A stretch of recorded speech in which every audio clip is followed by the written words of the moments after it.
to all those joining us. We just want to thank you for joining us for this webinar. This is something that we are putting together and hopefully is successful enough that we will continue doing in the future. So our topic today is how to stay profitable amid market fluctuations. I'm sure this is something that you're all already seeing, experiencing somewhat. And so we wanted to be able to bring in Jeff Bonebrake, our president, Josh Nowlin, our director of sales, and just kind of give you guys some feedback from our perspective here at Burrows, how we're managing our business, and then also hopefully give you some encouragement, some best practices for your own companies as well. So today's topics, we're going to talk about the causes of material volatility. What's the prognosis? So what are we expecting to happen 2025 and beyond? Some strategic approaches, finding the right leads, monitoring cash flow. We want to look at scheduling. What does that look like for you? How can we best support you on our end as your supplier? What makes you different? Competitive differentiators. That's going to be key as we move through this market this year and next year. How are we communicating? How are you communicating with your customers? How are you communicating with us? How are we communicating with you? That's another really key piece of how we all make it through this volatile season that we're in. Some smart bill clarifications, and then we'll end out with new products. And then as we sign off, we certainly will want your feedback in how did we do and some future topics. So at this point, I'm going to hand this off to Jeff Bonebrake. And Jeff, take it away. Yeah. Hey guys, thanks for being on today. Thanks for joining us.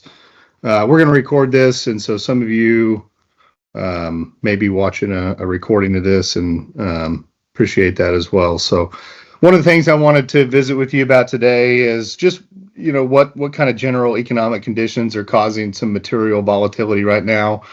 I'm fortunate enough to get exposed to, the market from several different directions, being in conferences and getting to visit with other people in the construction industry, the post frame industry, and get some, an idea of what's going on in the market, what's causing this. So just wanted to take some time, first of all, to share with you what we're seeing and why we may be seeing that, and kind of what we expect coming out of this. So a few things that a lot of us have seen and you may have heard about already is there is a lumber shortage in general due to the closure of some Canadian mills.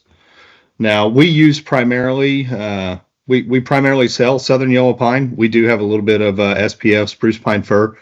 Southern Yellow Pine is by and large produced in the United States, grown and harvested and cut in the United States, whereas SPF is generally Canadian.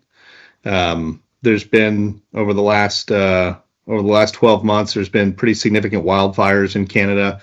There's also been some major mill closures.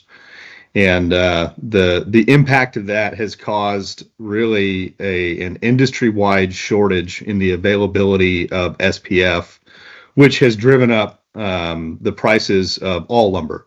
If you go to Lowe's, Home Depot, most of the lumber you see on the shelf there is a lot of the lumber you see there is SPF.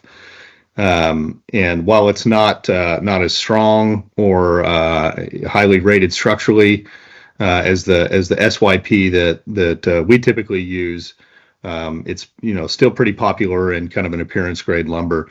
But as the mills and some of those mills have been permanently taken offline that harvest and cut that lumber, so that is causing just an industry-wide shortage of lumber, which has been driving up not just the price of SPF, but as more and more builders and sellers of lumber switch over to Southern Yellow Pine, it's causing some minor increases in Southern Yellow Pine so far, and you've seen those obviously.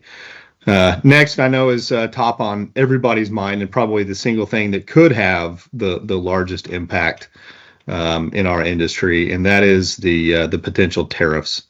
So current administration's been threatening tariffs for Canada and Mexico as well as some other countries. But those are the two primary ones that we're concerned about. We're watching carefully. Although we don't, like I just said a minute ago, we don't import a lot of lumber from Canada. If tariffs are levied or increased, there's already tariffs on Canadian lumber, has been for years. But if those are increased, then that will drive more people in the industry, more builders in the industry over to Southern Yellow Pine, which could increase our prices there. And it's really kind of the same concept with steel. We switched our steel supplier late last year and switched over to an all U.S. made steel. Most of our steel is made in Indiana or Mississippi. That's where it's actually melted. It's made 20% iron ore, 80% recycled steel. It's all made right here in the United States. However, the supply of steel is somewhat in danger as tariffs are potentially levied on Mexico, which is where a large percentage of the steel in the U.S. comes from. And not going to get into all the political reasons why, but a good portion of the steel that comes from Mexico actually comes from China, and that's been widely known for a long time now. But while our steel supply is secure, we have no concerns about whether or not we'll be able to get steel. The pricing in the market is very volatile right now, more so than even the lumber market, just as concern over the tariffs for Mexico come into play. Another thing that we've been talking about for a couple years now is just the nationwide housing shortage. This is driving up demand of lumber. There's some things that are really causing that to be an issue right now. One of those being the fact that interest rates have come down. Demand has gone up, and as interest rates have come down a little bit over the last 6 months or so, we've seen the big players in the market, the Pulte homes, the big multi-family, multi-level complexes, apartments, that type of thing, come back online. Investors are gearing up in those to fill in the blank for the housing shortage, which, without getting too deep into that, was just caused by, the general economic slowdown and shutdown of construction after COVID. Good news is the housing shortage is a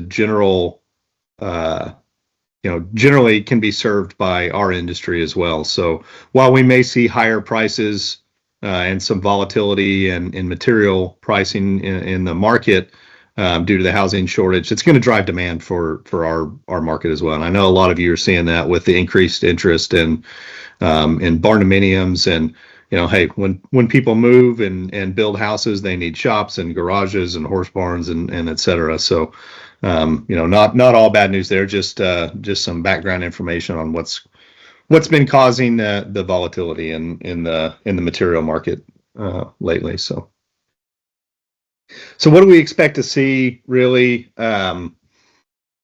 If I could nail this down, I'd probably be a day trader and not in the post frame industry. But I'll tell you what the general industry is. I've been to some conferences, the BCMC, which is a Building Component Manufacturers Conference, LMC, which is one of the largest lumber buying conferences in the U.S.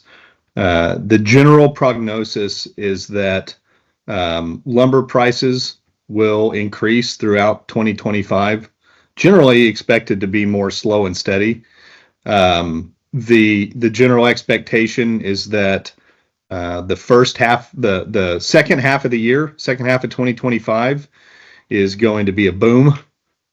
We expect significant, and you should expect significant increase in sales and demand in the second half of the year. Hard to say what all the multiple reasons are that's expected. I've sat through some 2-hour long presentations as to why, but that's pretty widely expected across the industry right now, whether it's housing, the single family, multifamily, post frame, building components.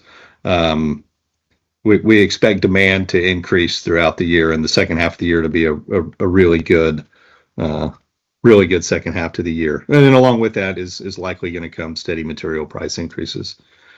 The tariffs, who knows what's going to happen there, right? It seems to be changing every couple days or every couple weeks. But the fact of the matter is, just the fear of the tariffs have caused companies to seek alternate suppliers for their steel, and that has driven up the price in the steel market. Just the fear of a significant tariff on steel from Mexico is causing suppliers to switch to U.S. suppliers, which is driving our costs up. So even if that doesn't, if a tariff does get put into place, you'll probably see that, you'd see that price just instantly shoot up. And don't know if that's going to happen or not, but you can watch the news just as well as I can. And, if you see that happen, what's going to happen on the following Monday. It's going to be a letter from us telling you that steel prices have shot up. But even without that, just the general, market conditions, the demand, the switch from Mexican steel or Chinese steel to U.S. steel is likely to cause some increases on material costs throughout the year. And just to be clear, nothing like the volatility that we saw with COVID. We don't expect prices to double and triple and that type of thing. Even if a tariff does get placed on lumber from Canada, 25%, it's already 15%. So it's not even that big of a, not a big scary increase, but do expect it to increase throughout the year. So what are we doing? We're taking steps to protect ourselves, to protect our supply, to protect you. This year, going into this year, we took probably the most advanced look and analysis of our materials that we've ever done before, and contracted for the majority of our materials. And by that I mean we have supply contracts with major mills like Weyerhaeuser and Georgia Pacific and Interfor or Canfor to supply 80% of our expected lumber use for the year. So our material supply is secure. It's tied to the market rates.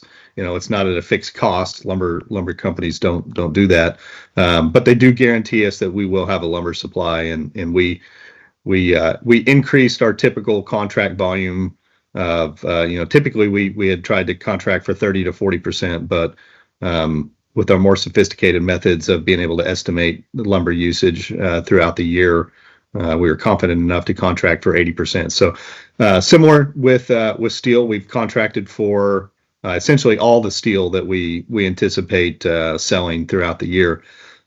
So our supply is secure. I feel confident to say that even if tariffs happen and shutdowns happen, et cetera, we're not going to run out of lumber. We're not going to run out of metal. And I know we all kind of dealt with that experience back in 2022, 21, 22. So don't anticipate that happening again. Better prepared today than we were then. We're also evaluating options for some alternatives. So this could be material alternatives such as one that is mentioned here, number two prime material. So in anticipation, like I said, the shutdown of these Canadian mills has been in the works for a while. And the anticipation, in anticipation of that, some U.S. mills such as Georgia Pacific and Weyerhaeuser have been working on new products, which is kind of funny to say. And they grow trees, but they believe it or not, we actually saw how they do this, and it's pretty interesting. But they've got this number 2 prime material that is available. This is some material that actually we're supposed to be receiving next week. It is southern yellow pine, but it is an appearance grade southern yellow pine. So some of our customers have requested SPF lumber because it's more of an appearance grade lumber. It's more attractive than southern yellow pine, even though it may not be stronger. Some customers and your clients, demand a higher grade, more appearance grade lumber for purlins and girts, et cetera. And so we're bringing in some of this lumber to test out, get our hands on, get it out to some of you guys to test out. That's significantly less costly than the SPF lumber that we're getting, but more costly than the number 1 lumber that we have today. So it falls somewhere in between there for a higher grade of material. So not only are we, evaluating some new options like that for you, we're also closely watching and what I call value engineering some of our other materials. So it's the lumber industry is it's a pretty interesting industry. It's kind of strange the way that it works, but 1 month 2x10s might be in high demand and take a 30% jump, whereas the next month it might be 2x4s, and it might be number 2s that are high and number 3s that are low. You just there's really no way to know until you go to buy. And so we're doing a few things with our trusses and packages as well. So as if we notice that certain pieces of lumber that are commonly used in our trusses are taking jump or becoming more scarce or more expensive, we're adjusting the values and the designs in our trusses to use perhaps alternate sizes of lumber, lengths of lumber, or grades of lumber. Oddly enough, sometimes when we buy it, number 2 lumber could be more costly than number 1, and so we'll make those switches in our trusses if we need to. But that being said, we're communicating that information with you and in our weekly price updates if there are any changes. So a few more things on the next slide here. So other things we're doing, hey, we're investing in you. We're investing in our services and our materials. Josh will talk a little bit about that. Hopefully some of this has been obvious to you. But we're providing more options, in some cases better options, in some cases a wider variety of materials and at different price points. And we're also providing additional educational opportunities for you, such as this. Other trainings coming in the future. Yeah, our goal at Burrows is to help you guys succeed, right? When you succeed, when your business does well, when your business grows, our business grows, and ultimately that's what we want to see. Is we want to put things into place that help your business be successful and strong and grow and reach a larger number of clients. So we're going to continue to look for ways to do that and take your feedback and look for ways to turn that into more opportunities for you. So.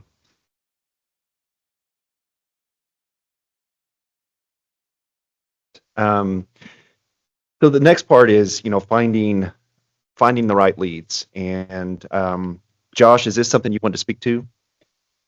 Yeah, yeah, sure, Scott. I can take this here. It's meant to spark thought about how you're doing things currently.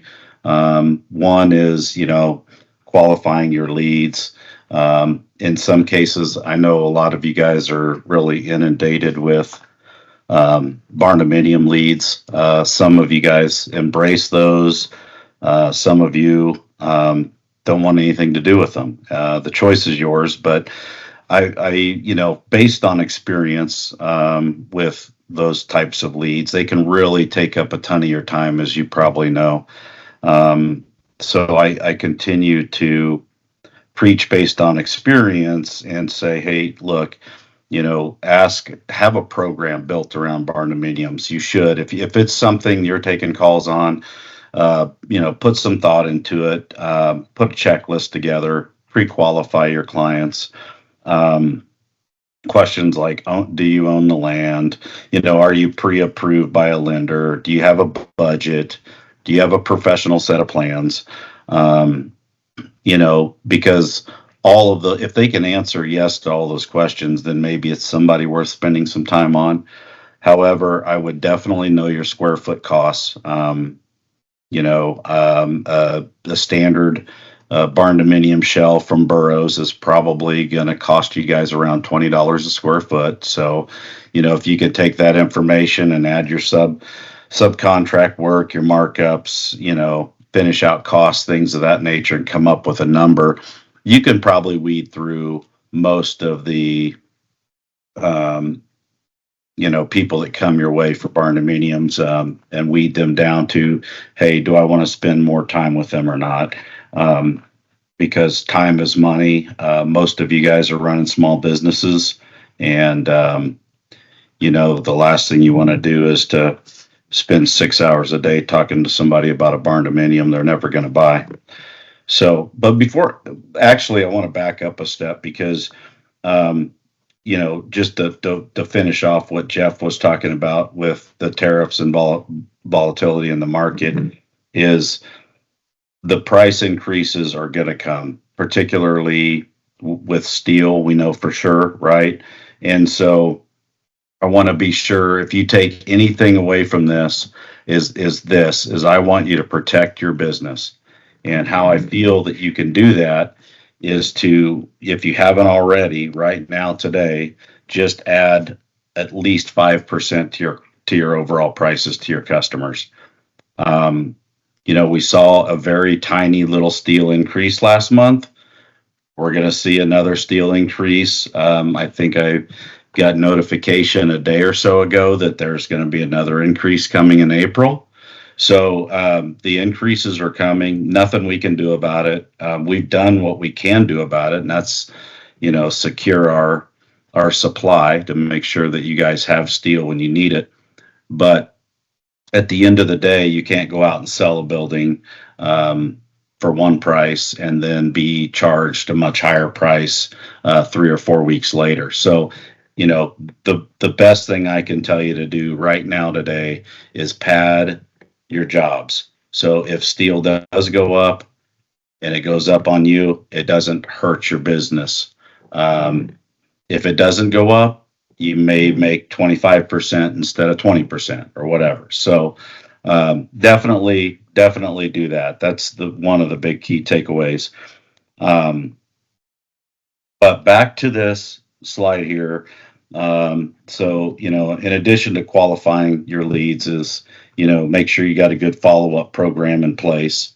I have had sales teams working for me for many years now, and even in the building business, I would follow up with a client at least 3 times. On the 3rd time, you might get a voicemail from me that says something like, hey, you must not be interested anymore. I've tried to call you 3 times. You haven't returned my call. You've got my number. Call me back if you want to. Sounds kind of harsh, but you wouldn't believe the amount of times that voicemail would lead to a call back within, 30 minutes. It's just like, hey, I'm done following up. Must not be serious. But I definitely encourage you to follow up and then just have a good plan in place for this says onboarding, or when you sell a project, to make sure that it's time for a contract. You're not over promising. I would encourage you not to give the best case scenario for things like lead times, but maybe the worst case scenario, and that'll set you up for success, along with continuously communicate and openly communicate with your customers. Scott, I'm going to let you run with this one here. Yeah. So all this up to this point is really, as you can see, I hope you're seeing this is layering, right? And I think this is obvious. You're all business owners. You've been successful in your own right. And so this portion is meant to be collaborative. You may say, Scott, I'm already doing all this, or I know all this, and that's great.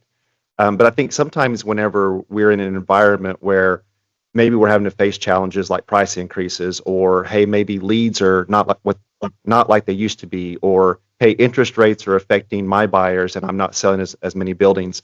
Sometimes it's really important to go back to basics, right? And just look at some of the core foundations and building blocks of how do I run my business. So the first one that I think is really important as I've joined Burrows and working with our contractors, those who are joining us today and maybe listening at a later time, is really thinking about how are you collecting deposits, right? So whenever you present a building and you sell that building, what type of deposits, what percentages are you taking down for that job? Uh, I know for me, whenever I owned my own construction company, and then whenever I worked for a well-known frame construction business out there, one of the things that I did is I broke my deposits up into basically four sections, right? So my first deposit was going to be my contract signing deposit. So the owner and I are talking. They say, yes, I want the building. We sign contract. I would take a 40% deposit, right? I'm from originally Muskogee, Oklahoma, so I'm going to use really simple math. So if I sold this building for about $100,000, well, I'm going to collect $40,000 down. The great thing about thinking about how I collect my deposits, one is it's going to keep you in a healthy cash flow position within your business. But then ultimately, before you can get that building built, you've got to order your product, your materials from me. So ideally, you want that initial deposit to cover at bare minimum your materials for that job. Now, if you can get a little extra in there, because you also have to keep the lights on, right? Pay the electricity bill, fuel for the vehicles. But that initial deposit is that contract signing. I would collect another 3%, and you decide how you want to break these percentages up. But I would say make sure that that first contract signing is enough to at least cover the materials for the job. Then, whenever materials delivered, would collect another 40%. So now I'm 80% into the job. And that's not too hard to explain to an owner, right? Like turning loose of $40,000 on that initial contract signing, that's not to be unexpected. But I don't want to give you too much money until I see something on my property. So once materials arrive, then I'm willing to give you another chunk of money because now, hey, you got to come back because the materials are here. And then, whenever that building is completed, you can collect the final 20%. So there's different ways of doing that. Obviously, it's going to depend on the size of the structure. It's going to depend on your customer. I really encourage you to start thinking about your percentages of contract signing, delivery, and completion. And just make sure that you're in a healthy place to get enough money up front to cover the cost of your materials. The other one is contingencies. Contingencies are maybe sometimes hard to justify or could feel a little scary. And what do I mean by a contingency? So I would do this. Sometimes this would be if I had a owner that I was building for, and maybe they lived in an area that I felt was going to hold water. Or if I'm doing an equestrian barn, equestrian folks, love them to death, great people, but they kind of want some things changed when you're in the middle of the project. But contingencies are there. It's extra money on top of contracted price that's going to allow me to cover unexpected things, right? So, one of the things that Josh said is in this market, he said, hey, if you haven't already, go ahead and maybe raise your prices 5%. Well, you could do that. Yeah, you could come out on top. You could have some extra profit if prices didn't change. Another option is maybe I put a contingency. So if I've got a $20,000 job and I'm going to put $5,000 of contingency in there, I might tell the owner, hey, look, you know what? Pricing is pretty volatile right now on lumber. And what I don't want to do is give you a quote today and you decide to do something in 3 weeks and then I have to come back and change a contract on you. So what I've done is I put a 5% contingency in here to cover what could be volatile price increases. And then at the end of the job, if I don't have to use that contingency, I'm happy to just deduct that from the final payment. So I think for you, they say, oh, man, that's a hard sell. I'm adding 5%. Well, you are. If you are also choosing to be transparent with your owner and say, but I want to give you that back if I don't have to use it in just a deduction from the final payment, well, everyone likes to get money back, right? And even though it's their money, still getting some of it back. So I would encourage you to think about contingencies in that way. Again, if you're doing an expensive project or you have a customer that you feel like is going to want to make some changes midstream and you don't have to go back and sign new contracts or change orders, if you've got that 5% contingency or heck, if it's a really, particular customer, might go 8%, right? But contingencies are a great way to mitigate having to get into re-signing contracts or change orders or arguing over, hey, you want a door here or you want an extra door? Hey, you know what? Fine, I'll put it in there. The other one is just your expenses, right? And again, this is the basics of business. What are your expenses going out, right? And so maybe it's time to sit back and say, okay, how much am I paying in my cell phone bill? How much is my fuel bill every month? What am I paying in insurance? Do I have enough insurance right now to cover me and my crew? So what are your overall expenses? Maybe 2 years ago, you signed up for a subscription that you forgot about, and you're getting billed every single month, right? So go back and look at what are my set concrete expenses I have to make every single month. And are there some things that maybe I forgot about, subscriptions? Are there some things that I can close out to free up some additional cash flow? Obviously, profits, right? We're all in this to make a profit. But I think in this season, very, very cautious and careful about where you're spending your profits. You may need to let your coffers build a little bit more in your business so that you can prepare for maybe it's a labor shortage, or maybe the crew that you're using decides to go somewhere else and you don't have someone to build a building. Start to build in on your own a little bit of an insurance policy by maybe letting your profits build a little bit versus, dipping into them too much. Capital investments. Here's the thing. This is always kind of a trade-off, right? When I was a business owner, am I going to turn loose of $10,000 to go invest in my company? Is that right or not? What I would say, there's a lot of things I'm good at. Accounting is not one of them, right? So if I've got an area that I know I'm not good in, I'm going to go and hire a professional. So if you're good with accounting, if you're like, Scott, man, I've got my books, leave them alone. Okay, good for you. Wasn't that guy. But finding an accountant, find a bookkeeper, find someone that can come alongside you and your company, one, to help you monitor profits, also can help you take best advantage of capital investments that may come back to save you in the following year from a tax standpoint. That was invaluable to me of, having someone watch my income and my cash flow to say, hey, Scott, hey, tell you what, you need to go spend about $2,000 on equipment because you're making too much money. That's a good thing to hear, right? Making too much money, go spend some. Or, hey, you need to slow down, right? So if you don't have a partner, an ally, a teammate to help you with your finances, it's money well spent. And then last but not least, labor. I know that different contractors out there, some have their own crews, some use an outsourced crew, they subcontract it, but really monitor your labor. And the other thing is this, if your crew is your crew, they're your employees, they answer to you. At the same time, don't be afraid if you are subcontracting or hiring a traveling crew per se. I use that term lightly. You're the builder. You're the one who sold the job. Make sure that your builders are building to your expectations, right? And I don't know specifically your relationship with your builders, your actual crew building that building. I would say always keep your finger on the pulse of, are they building to your expectation? Are they building to a level of expectation that you sold to your customer? And hold them accountable to that, right? Don't let them position where they've got you over the barrel telling you what they want.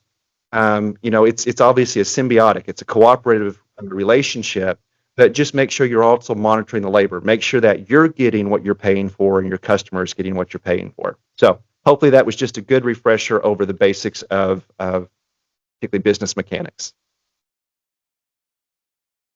I guess I'll finish on in this. So optimizing your schedule. So We're trying to keep this webinar around 45 minutes, so I'm going to watch time and maybe speed up here a little bit, but we want to certainly maximize your profits, right? That's what we got to do here is maximize money that you're putting into your business by how you purchase your materials, how you are paying for labor. And that is one of the things that Burrows is here to help you do, right? So we have a lot of resources. We're always looking for new products to bring to you. Maybe a product costs a little more on the front end, but it helps you to be more efficient on the back end, right? So we watch and monitor our profits and try to maximize every penny, and we want you to be able to do the same thing. Also minimizing downtime, planning for weather, planning for traveling crews. There's a lot of things to look at.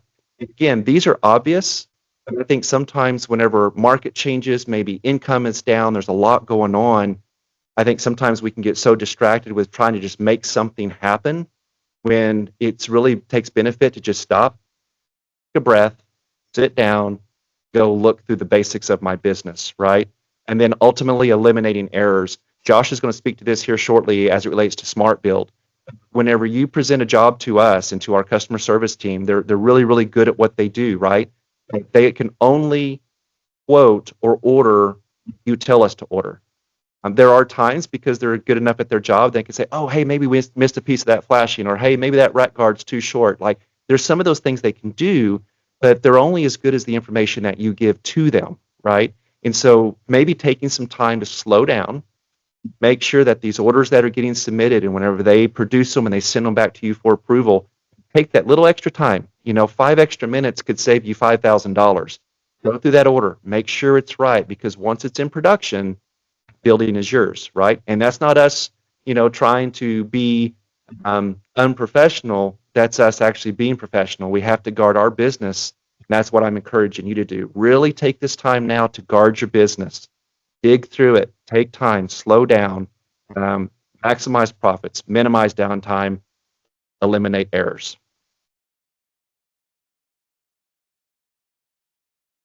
And then I'm going to shut up here in just a second. So I'm going to take the first two of these, and then I'm going to let Josh take it from here. But how are you communicating your business and your offerings? The two things that were most beneficial for me whenever I had my own company, and again when I worked for a well-known post frame builder out there, was site visits and building tours. Site visits, it's that simple, right? So if you have a good customer, a good lead, if you can, again, I know those of you listening, you have different ways in how you run your business. Some of you may never see the job site, but for those who can, doing a site visit accomplishes a couple of things. One is a lot of your competitors probably aren't doing site visits, right?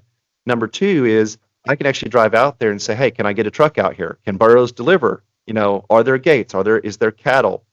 But then it also gives me one extra, maybe two extra times of face-to-face contact with that customer who I'm trying to earn their business.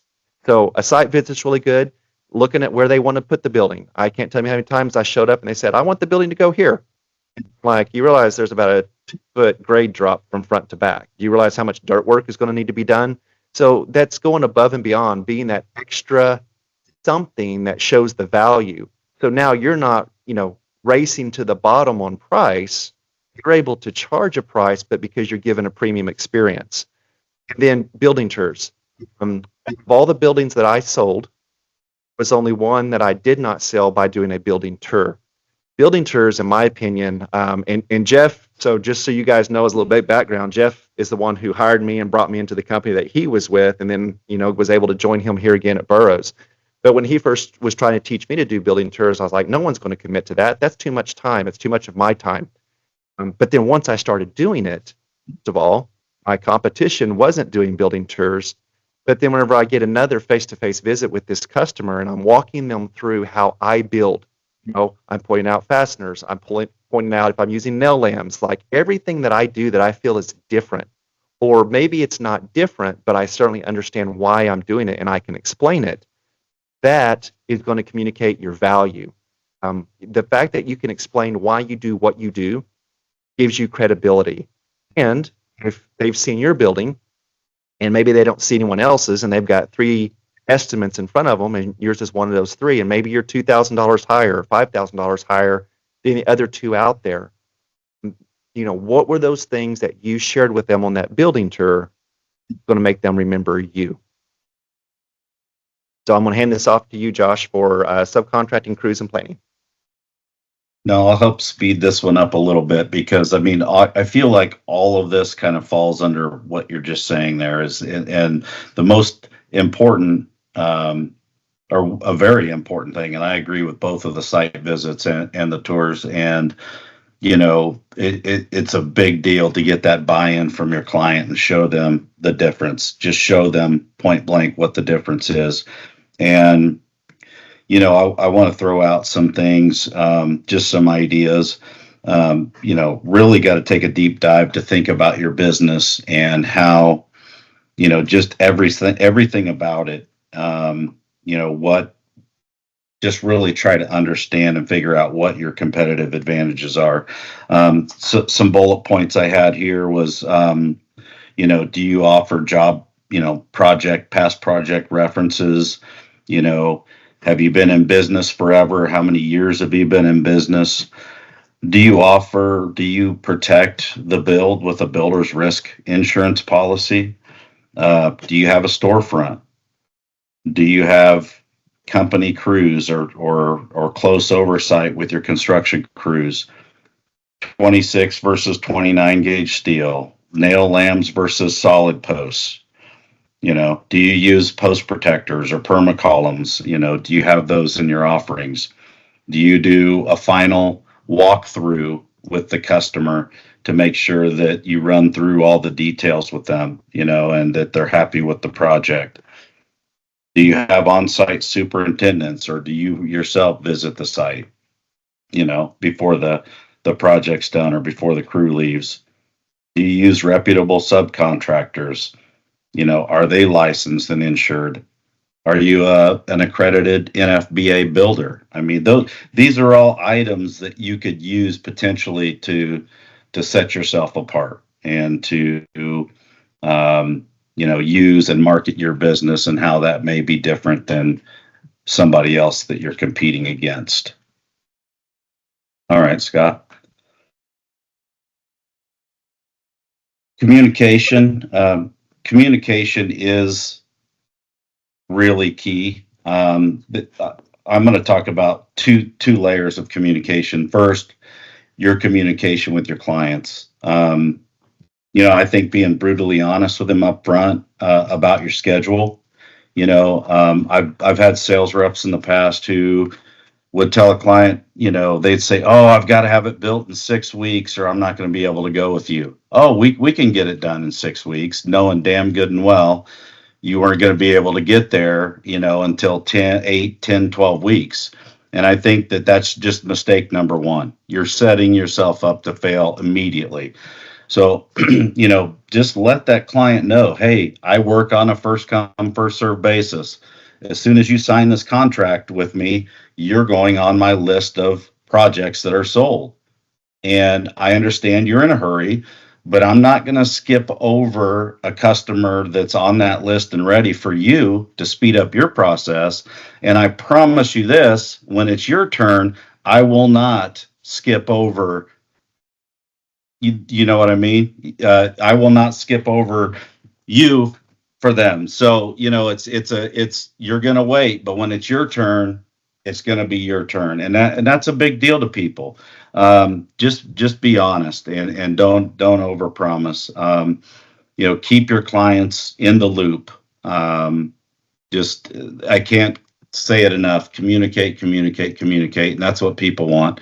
And nowadays it's text messaging and everything else. Sometimes good, sometimes bad, I'm sure. Communication with Burrows, with your CSRs. They're the key members inside that get your orders processed, and they can reserve a date for you on the delivery calendar. And I would encourage you to get your orders in, even if you're not ready to deliver them. You can get them in early, and we can get visibility to those, and that might help with some of the planning for our inventory and whatnot.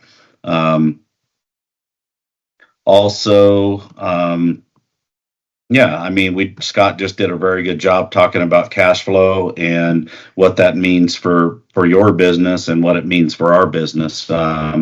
It's you can look at Burrows like we're a lumber yard. You can't go into a lumber yard and buy a truckload of materials and not pay for it before you leave. So making sure that you're working with your CSR or Scott or our accountants internally to make sure that you're in the up and up when it comes to paying your bills.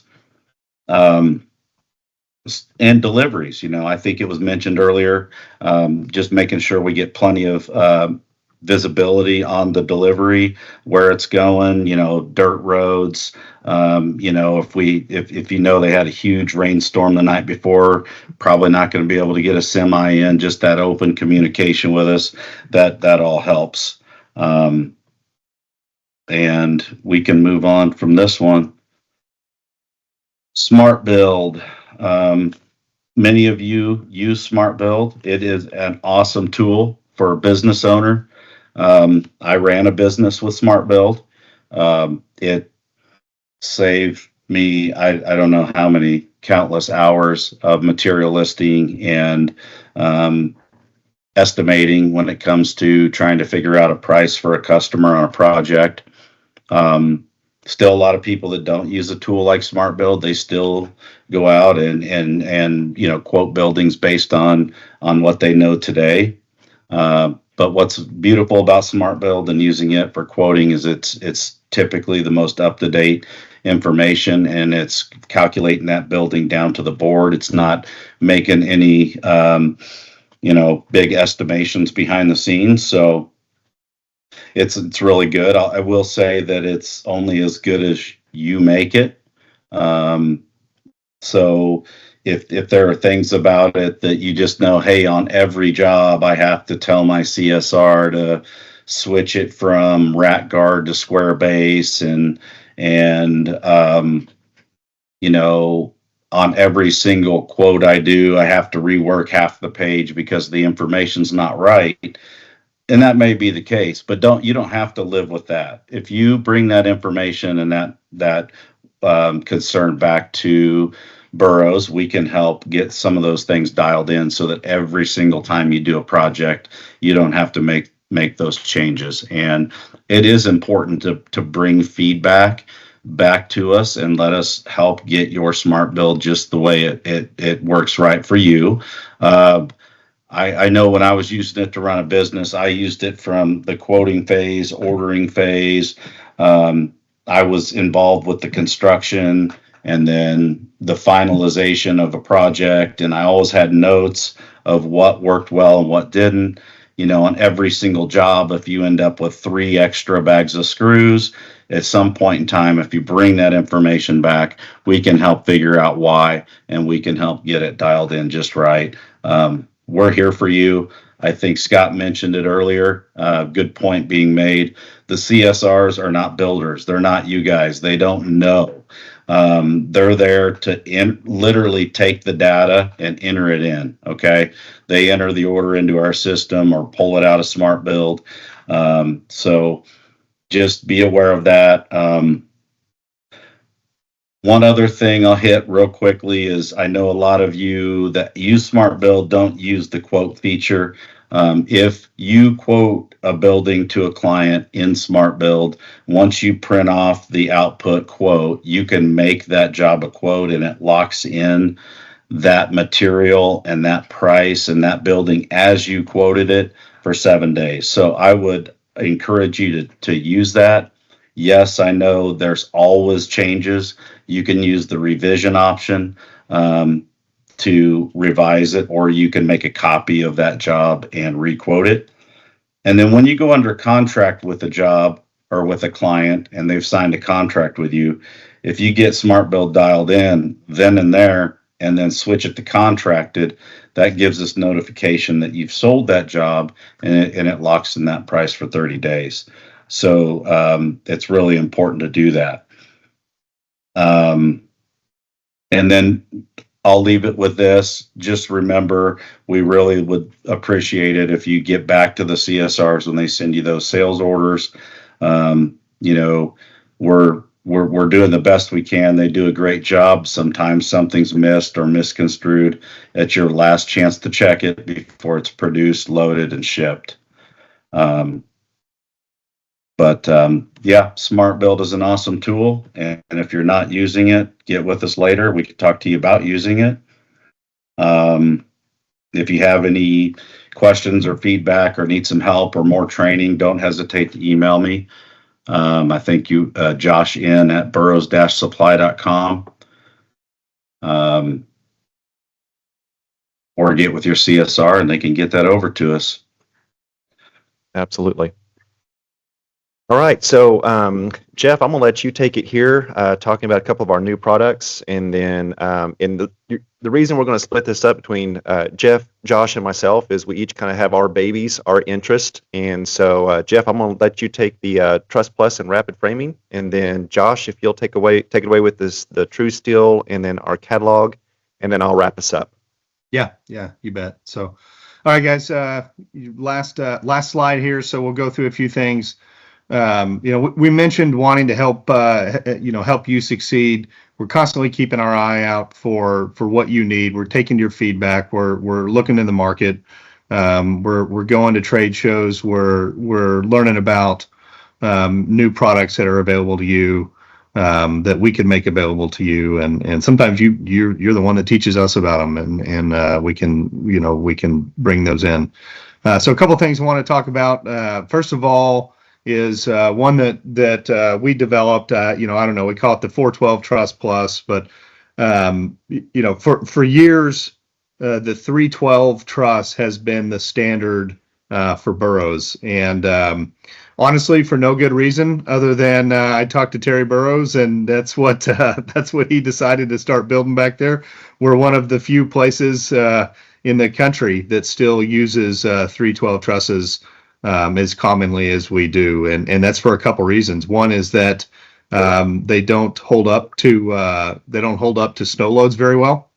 They kind of max out at a low volume. You need a steeper pitch for a heavier snow load. They're not as attractive as a 412 truss. 412 truss is much more residential look to it, and they don't stand up to the raised cord or scissor trusses as well. So a lot of times you'll notice if you order a 312 truss and you want to do a 112 scissor truss, you end up with like 2x8 lumber in that thing to try to get it to stand up. So 412 truss is significantly better in most instances. The Truss Plus is now what we're stocking. We call it the Truss Plus because the design of this truss uses #1 lumber, top and bottom cord. It's designed to withstand up to a 40-pound snow load. You can send these to northern Kansas and parts of Colorado, Nebraska. It will this truss will work down in the 155-mile-an-hour wind zone down along the Houston coastline, and we not only can we produce this for less than we can the 312. You'll find out that with the volume that we're able to produce these in. We're able to produce these actually for not just less than a 312, but as you might imagine, there's a slightly larger amount of metal on a 412, say gable end wall, than there is on a 312, and the cost is low enough on the 412 truss that it offsets that as well. So, I'm here to say that we are offering a better truss that's stronger, made out of better lumber than a 312, and is cheaper. This is a win-win-win for you guys, for us, for you, and your customers. So strongly encourage you to buy that, and it's in stock. The 312 is not, so you can get these off the shelf. Whereas 312 is going to take a few days for us to custom make it for you. So highly encouraging you to switch if you haven't already. The second is rapid framing system. So there's been some buzz around this. This is a pre-manufactured framing system that we make inside our shop. Essentially, you set the posts, and we build large sections of wall panels and roof panels. Essentially, we build your purlins in one big section, kind of like a truss built right on our truss presses. We build the girts in the shop as well. Send them out on a semi. You pick them up, and you can install an entire sidewall in just a matter of minutes. So we've done some tests. We have plenty of testing left to do. This is a product in development, kind of a sneak peek talk here. Hopefully, by this summer, we have fully licensed this and have a good production method in place to be able to offer this to you. But the idea behind this system is that you can move some of the labor out of the field and into the plant, so that when you show up, you can get in and out of a job site very, very quickly. You no longer have a crew showing up to a pile of 2x4s that they've got to measure and cut. They're going to show up to a completed wall section that's just lifted and set into place. So some real opportunities, and we're still discovering some of the ways that this can help your business, help you be more faster and more profitable. So look for more on that to come. If you follow us on any of our social media, you've definitely seen videos. We've had some highly successful tests down in Texas with this product. So pass it on to you, Josh. Yeah, no, that's a really, really cool system. So the one thing I wanted to add to that is the bracing. It includes corner bracing and wind bracing and things of that nature. So it does really simplify that. The True Steel HD, that we've started to market that. We do stock that in 3 profiles, 3 colors. We've got that in the barnwood, antique barnwood. So it's rolled in either of our panels system. It just, when it's installed, it looks like antique barnwood. And then we have the rough gray cedar and the rough cedar natural. So all 3 of those colors. And then if you said, well, I haven't seen those yet, if you get on to burrows-supply.com, go to resources, downloads, that picture there in the bottom right, we have a catalog called our stock item solutions. You can download that right to your computer. It is a great, complete booklet of everything that we inventory. And we keep that up to date because it's digital and it's on our website. So we can change it on the fly, usually within a couple days of a change. So if you haven't looked at that lately, check it out. It does have all of our current colors of steel, which are different than they were 6 months ago. So if you haven't looked, check it out. Also, the True Steel is part of that as well. Scott? Hey, one thing I wanted to throw out there about the True Steel is that, it is an amazing product. It's a new process.